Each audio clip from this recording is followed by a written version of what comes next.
வேளாண் அதிகாரி தற்கொலை தொடர்பாக முன்னாள் அமைச்சர் அக்ரி கிருஷ்ணமூர்த்தி கைது செய்யப்பட்டார். நெல்லை தச்சநல்லூரைச் சேர்ந்த முத்துக்குமார சுவாமி வேளாண்மை பொறியியல் உதவி செயற்பொறியாளராக பணியாற்றி வந்தார். கடந்த பிப்ரவரி 20ஆம் தேதி மர்மமான முறையில் இவர் தற்கொலை செய்து கொண்டது தொடர்பாக சிபிசிஐடி போலீசார் விசாரணை மேற்கொண்டு வந்தனர். இது தொடர்பாக சனிக்கிழமை அன்று இரவு முன்னாள் அமைச்சர் அக்ரி கிருஷ்ணமூர்த்தியிடம் விடிய விசாரணை நடத்திய போலீசார் ஞாயிறன்று காலை 5 மணி அளவில் கைது செய்தனர். கிருஷ்ணமூர்த்தியை நெல்லைக்கு அழைத்துச் சென்ற சிபிசிஐடி போலீசார் விசாரணையை தீவிரப்படுத்தியுள்ளனர். சிபிஐ விசாரணையை தவிர்க்கவே அக்ரி கிருஷ்ணமூர்த்தி கைது செய்யப்பட்டுள்ளதாக இளங்கோவன் தெரிவித்துள்ளார். காங்கிரஸ் தலைவர் இளங்கோவன் வெளியிட்டுள்ள அறிக்கையில் முத்துக்குமாரசாமி தற்கொலை பிரச்சினைக்கு முதல் முறையாக தான் குரல் எழுப்பியதையும் சிபிஐ விசாரணைக்கு வலியுறுத்தியதையும் நினைவு கூர்ந்துள்ளார். தற்போது முன்னாள் அமைச்சர் அக்ரி கிருஷ்ணமூர்த்தி கைது செய்யப்பட்டிருப்பது சிபிஐ விசாரணையை தவிர்க்கவே என்றும் இளங்கோவன் குற்றம் சாட்டியுள்ளார். சிபிசிஐடி விசாரணையின் இறுதியில் குற்றவாளிகள் தப்பிவிடுவார்கள் என்று கூறியுள்ள இளங்கோவன் அமைச்சராக இருந்தவரே இதில் தொடர்புடையவராக இருப்பதால் சிபிஐ விசாரணை வேண்டும் என்றும் வலியுறுத்தியுள்ளார். ஊழலை ஒழிப்பதற்கு தீர்வு காண வேண்டும் என்று மாநில முதல்வர்கள் மற்றும் தலைமை நீதிபதிகள் மாநாட்டில் பிரதமர் மோடி வலியுறுத்தினார். மாநில முதல்வர்கள் மற்றும் மாநில உயர்நீதிமன்ற தலைமை நீதிபதிகள் மாநாடு தில்லியில் நடைபெற்றது. இந்த மாநாட்டில் உச்சநீதிமன்ற தலைமை நீதிபதி தாட்டு, சென்னை உயர்நீதிமன்ற தலைமை நீதிபதி சஞ்சய் கிஷன் கவுல், தமிழக முதல்வர் பன்னீர்செல்வம் உள்ளிட்டோர் பங்கேற்றனர். இந்த மாநாட்டை துவக்கி வைத்து பேசிய பிரதமர் நரேந்திர மோடி, நீதித்துறையில் இருப்பவர்கள் செய்யும் பணி தெய்வீகமானது என்றும் அந்த தெய்வீகமான பணியை செய்வதற்கு கடவுளால் அனுப்பப்பட்டவர்கள்தான் நீதிமான்கள் என்றும் கூறினார். ஊழலை ஒழிப்பது குறித்து எல்லோரும் பேசும் நிலையில் இப்பிரச்சினைக்கு சிறந்த தீர்வை காண நீதித்துறையாலும் இங்கு நடக்கும் இம்மாநாட்டினாலும் முடியும் என்று நம்புவதாகவும் மோடி கூறினார். நீதித்துறையில் ஏராளமான வழக்குகள் நிலுவையில் இருப்பதை பற்றி எல்லோரும் பேசுகிறோம். அதே நேரம் மின்சாரம் இல்லாமல் எவ்வளவு நேரம் ஒரு நீதிமன்றம் செயல்பட முடியும் என்பதை சிந்திக்க மறந்துவிட்டோம் என்று கூறிய மோடி, நீதித்துறை என்பது சக்தி மிக்கதாகவும் அதே நேரம் முழு நிறைவான அமைப்பாகவும் இருக்க வேண்டும் என்றும் வலியுறுத்தினார். उत्तम से उत्तम ब्रीड लॉ फैकल्टी में कैसे आए, उत्तम से उत्तम ब्रीड जुडिशरी में कैसे जाए, और इसलिए हमारी इस काम के लिए जो इंस्टीट्यूशंस हैं, காவிரி தடுப்பணைக்கு எதிர்ப்பு தெரிவித்து ஏப்ரல் 9ஆம் தேதி ரயில் மறியல் போராட்டம் நடத்துவது என விவசாயிகள் முடிவு செய்துள்ளனர். திருவாரூரில் நடந்த தமிழ்நாடு விவசாயிகள் சங்க கூட்டத்தில் இதற்கான தீர்மானம் நிறைவேற்றப்பட்டது. காவிரி தடுப்பணையை தடுக்க வேண்டும், காவிரி மேலாண்மை வாரியம் ஒழுங்காற்றுக் குழுவை அமைக்க வேண்டும் என்று வலியுறுத்தி டெல்டா மாவட்டங்களில் ஏப்ரல் 9ஆம் தேதி ரயில் மறியல் போராட்டம் நடத்துவது என்று விவசாயிகள் சங்கத்தினர் முடிவெடுத்துள்ளனர்.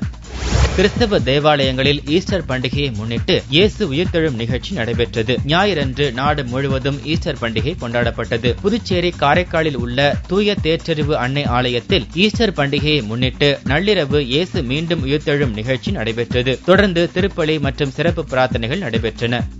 இறை மக்கள் அனைவரது பேரொளியா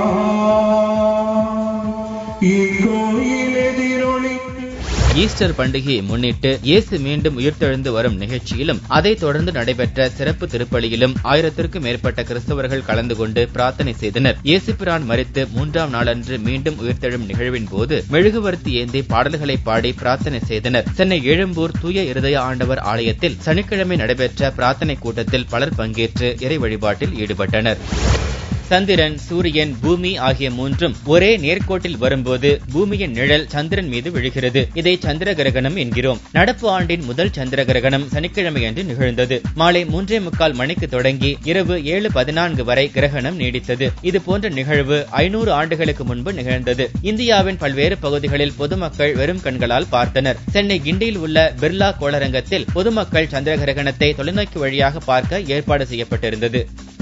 புதுச்சேரி பாரதிய ஜனதா அலுவலகம் சூறையாடப்பட்டதை கண்டித்து பாஜகவினர் நடத்திய ஆர்ப்பாட்டத்தில் காங்கிரஸ் கட்சி கொடி எரிக்கப்பட்டது. காங்கிரஸ் தலைவி சோனியா காந்தி குறித்து மத்திய அமைச்சர் கிரிராஜ் சிங் தெரிவித்த கருத்துக்கு எதிர்ப்பு தெரிவித்து புதுச்சேரி பாரதிய ஜனதா அலுவலகத்தை இளைஞர் காங்கிரசார் வெள்ளியன்று சூறையாடினர். இதனை கண்டித்து பாரதிய ஜனதா கட்சியினர் புதுச்சேரி நகரின் மையப்பகுதியில் உள்ள அமுதசுரபி அருகில் ஆர்ப்பாட்டம் நடத்தினர். ஆர்ப்பாட்டத்தின் போது காங்கிரஸ் கட்சியின் கொடியை எரித்தனர். போலீசார் காங்கிரஸ் கொடியை அவர்களிடமிருந்து பிடுங்கி எறிந்தனர். இதனால் இரு தரப்புக்கும் வாக்குவாதம் ஏற்பட்டு தள்ளுமுள்ளு நடைபெற்றது.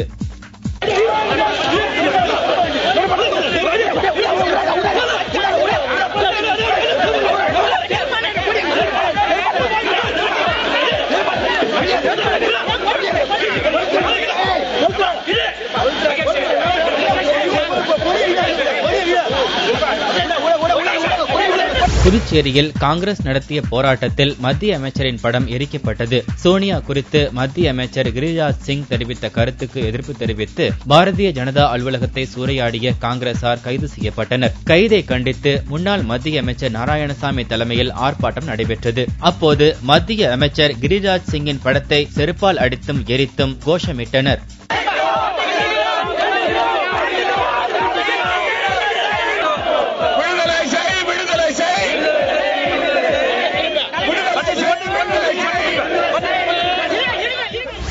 ஆம்பூர் அருகே சரக்கு வேன் தீப்பிடித்து எரிந்ததில் பல லட்சம் ரூபாய் மதிப்புள்ள பொருட்கள் எரிந்து சேதமாயின. வேலூர் மாவட்டம் ஆம்பூர் அருகே சென்னை பெங்களூரு தேசிய நெடுஞ்சாலையில் கோவையிலிருந்து சென்னைக்கு பொருட்களை ஏற்றிச் சென்ற சரக்கு வேன் வெங்கிலி கிராமம் அருகில் வந்தபோது திடீரென பின்பக்கமாக தீப்பிடித்து எரிந்தது. அப்பகுதி மக்கள் வேன் ஓட்டுநர் மோகன சுந்தரத்திடம் தகவல் கொடுத்தனர். அவர் சாலையோரம் வேனை நிறுத்திவிட்டு பார்த்தபோது தீ வேகமாக பரவியதுடன் டீசல் டேங்கும் வெடித்து வேன் முழுவதும் தீப்பற்றி எரிந்தது. இதுகுறித்து தகவல் அறிந்த ஆம்பூர் தீயணைப்பு துறையினர் பல மணி நேரம் போராடி தீயை அணைத்தனர். அதற்குள் 10 லட்சம் ரூபாய் மதிப்பிலான பொருட்கள் சேதமாகின. ஆம்பூர் போலீசார் விசாரணை நடத்தி வருகின்றனர். ஆக்ராவில் கேஸ் சிலிண்டர் வெடித்து 2 பெண் குழந்தைகள் உயிரிழந்தனர். உத்தரப்பிரதேசத்தில் உள்ள ஆக்ரா மாவட்டத்தின் பாலுகஞ்சா பகுதியில் பல்ஷித் சிங் என்பவரது வீட்டில் கேஸ் சிலிண்டர் வெடித்ததில் 2 பெண் குழந்தைகள் உயிரிழந்தனர். 3 பேர் படுகாயத்துடன் மருத்துவமனையில் அனுமதிக்கப்பட்டுள்ளனர். இந்த விபத்தில் வீடு இடிந்து தரைமட்டமானது. இந்த சம்பவம் குறித்து பாலுகஞ்சா பகுதி போலீசார் விசாரணை நடத்தி வருகின்றனர். கேஸ் சிலிண்டர் வெடிப்பு காரணமாக அருகில் இருந்த வீடுகளும் பாதிக்கப்பட்டுள்ளன. மகாராஷ்டிராவில் உள்ள பள்ளி ஒன்றில் மாணவிகளிடம் பாலியல் தொந்தரவில் ஈடுபட்டதாக 3 ஆசிரியர்களை போலீசார் கைது செய்துள்ளனர். மகாராஷ்டிர மாநிலம் அக்கோலா மாவட்டத்தில் ஜவஹர் நவோதயா வித்யாலயா என்ற பள்ளி செயல்பட்டு வருகிறது. மத்திய மனிதவள மேம்பாட்டு அமைச்சகத்தின் கட்டுப்பாட்டில் வரும் இந்த பள்ளியில் சில ஆசிரியர்கள் மாணவிகளிடம் பாலியல் தொந்தரவில் ஈடுபட்டதாக கூறப்படுகிறது. இப்பள்ளியின் மாணவிகள் சிலர் மகாராஷ்டிர மகளிர் ஆணைய உறுப்பினர் ஆஷா மிர்ஜாவை சந்தித்து இதுகுறித்து புகார் அளித்தனர். இந்த விவகாரம் அம்பலத்துக்கு வந்ததை அடுத்து சம்பந்தப்பட்ட ஆசிரியர்கள் தலைமறைவாகினர். மொபைல் போன் சிக்னலை கொண்டு ஆசிரியர்கள் பதுங்கியிருந்த இடத்தை போலீசார் கண்டுபிடித்தனர். ராம்சந்த் காஜ்பே, சைலேஷ் ராம் டேகே, சந்தீப் லத்தேகர் என்ற அந்த 3 ஆசிரியர்களையும் மகாராஷ்டிர மாநிலத்தின் வெவ்வேறு பகுதிகளில் போலீசார் கைது செய்தனர். ஷூ பாக்ஸில் தேசிய கொடி இடம்பெற்றிருந்ததை தொடர்ந்து செருப்பு கடைக்காரர் ஒருவர் கைது செய்யப்பட்டார். இமாச்சல பிரதேச மாநிலம் கங்க்ரா மாவட்டத்தில் உள்ள ஒரு செருப்பு கடையில் சீன தயாரிப்பு ஷூக்கள் பெருமளவு விற்கப்படுகின்றன. சீன தயாரிப்பு ஷூக்களின் பாக்ஸ்களில் இந்திய தேசிய கொடி இடம்பெற்றிருப்பதை கண்ட வாடிக்கையாளர்கள் அதிர்ச்சி அடைந்தனர். இதுகுறித்து செய்திகள் மீடியாக்களில் வெளியானதை தொடர்ந்து போலீசார் துரித கதியில் செயல்பட்டு கடைக்காரரை கைது செய்தனர். அவர் மீது தேசிய சின்ன அவமதிப்பு தடுப்புச் சட்டத்தின் கீழ் வழக்கு பதிவு செய்யப்பட்டுள்ளது. புதுச்சேரி தாவரவியல் பூங்காவில் இயற்கை ஓவியங்கள் தீட்டும் பணியில் பாரதியார் பல்கலைக்கழக மாணவர்கள் ஈடுபட்டுள்ளனர். இப்பூங்கா கடந்த 1826 பிரெஞ்சு ஆட்சி காலத்தில் உருவாக்கப்பட்டது. தென்னாப்பிரிக்காவில் வளரும் சிவந்தேனியா, மதுரம், மஞ்சள், கொன்றை என பல வகையான நூற்றாண்டை கண்ட தாவரங்கள் உள்ளன. தானே புயலில் சின்னாபின்னமான இப்பூங்காவை அழகூட்டும் பணியில் மாணவர்கள் ஈடுபட்டுள்ளனர். ஒரு வலுவிழந்து ஒரு அழகு இழந்த இந்த தாவரவியல் பூங்காவை மீண்டும் இந்த புதுச்சேரி அரசு புதுப்பிக்கணும் அப்படின்னுட்டு அவங்க எண்ணம் கொண்டதுனால இந்த ஓவிய மாணவர்களாக எங்களை கூட்டு இந்த இடத்துல இந்த செவுத்துல இயற்கை சம்பந்தப்பட்ட ஓவியங்களை காட்சிப்படுத்த சொன்னாங்க. அதை தான் நாங்கள் ஒரு 15க்கும் மேற்பட்ட மாணவர்களாம் ஒன்று சேர்ந்து நாங்கள் ஒரு 2 நாட்களுக்கு மேல இதை செஞ்சுக்கிட்டு வரோம். மதுரையில் குடிநீர் திருட்டு தொடர்வதால் கோடையில் கடும் குடிநீர் தட்டுப்பாடு ஏற்பட்டுள்ளது. மதுரையின் குடிநீர் தேவை தேனி மாவட்டத்தில் உள்ள வைகை அணையை நம்பியே உள்ளது. அங்கிருந்து பெறப்படும் நீரை சுத்திகரித்து வைகை 1ஆம் 2ஆம் குடிநீர் திட்டங்கள் மூலம் மதுரைக்கு விநியோகம் செய்கின்றனர். மாற்று குடிநீர் திட்டங்களை செயல்படுத்த மாநகராட்சி முன் வராததால் ஒவ்வொரு ஆண்டும் வைகையை மட்டுமே நம்பி மதுரை மக்கள் வாழ்கின்றனர். முன்கூட்டியே தொடங்கிய கோடை வெயிலால் குடிநீர் தேவை அதிகரித்துள்ளது. வீடுகளில் மின் மோட்டார் மூலம் குடிநீரை திருடுவது அதிகரித்துள்ளதால் பொது குடிநீர் குழாய்களை நம்பியுள்ள மக்கள் கடும் சிரமம் அடைந்துள்ளனர். அரவிந்தர் புதுச்சேரிக்கு வந்த 105வது ஆண்டு விழா சிறப்பாக கொண்டாடப்பட்டது. இந்திய விடுதலை போராட்டத்தில் ஈடுபட்ட அரவிந்தர் 1910ஆம் ஆண்டு ஏப்ரல் 4ஆம் தேதி புதுச்சேரிக்கு அடைக்கலமாக வந்து அரவிந்தர் ஆசிரமத்தில் வாழ்ந்தார். இதன் நினைவாக அவர் வந்திறங்கிய புதுச்சேரி கடற்கரை திடலில் உள்ள காந்தி சிலை அருகில் உலக அமைதி அறக்கட்டளை சார்பில் விழா கொண்டாடப்பட்டது. அன்னை மற்றும் அரவிந்தர் திருவுருவ படங்கள் அலங்கரிக்கப்பட்டு மலர் அஞ்சலி செலுத்தப்பட்டது. தேசபக்தி பாடல்கள் பாடப்பட்டு அரவிந்தரின் ஆன்மீக போதனைகள் வாசிக்கப்பட்டன. கலை நிகழ்ச்சியும் நடைபெற்றது.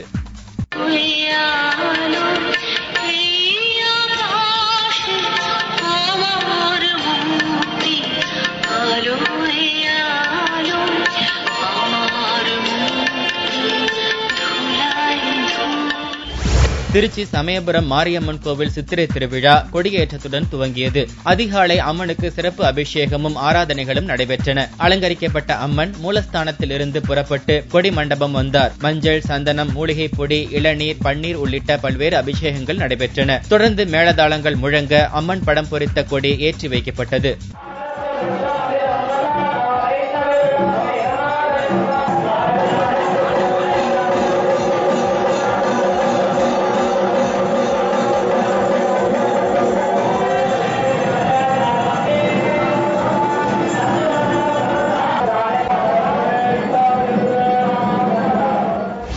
தங்கத்தின் விலை ஞாயிறன்று ஒரு சவரன் 20,104 ரூபாய்க்கு விற்பனையானது. 1 கிராம் ஆபரண தங்கம் 2,513 ரூபாயாக உள்ளது. வெள்ளி 1 கிராம் 41 ரூபாய் 20 காசுகளுக்கு விற்பனையானது. பார் வெள்ளியின் விலை 38,530 ரூபாயாக இருந்தது.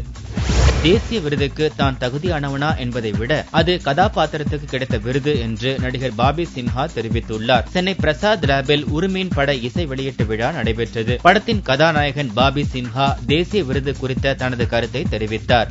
கண்டிப்பா நேஷனல் அவார்ட் நம்ம வர்த்தான்றது எனக்கு தெரியல, சத்தியமா நான் எதிர்பார்க்கல. கண்டிப்பா ஒரு நேஷனல் லெவலில் நமக்கு ஒரு ரெகக்னைசேஷன்ன்றது ரொம்ப ஹாப்பியா இருக்கு.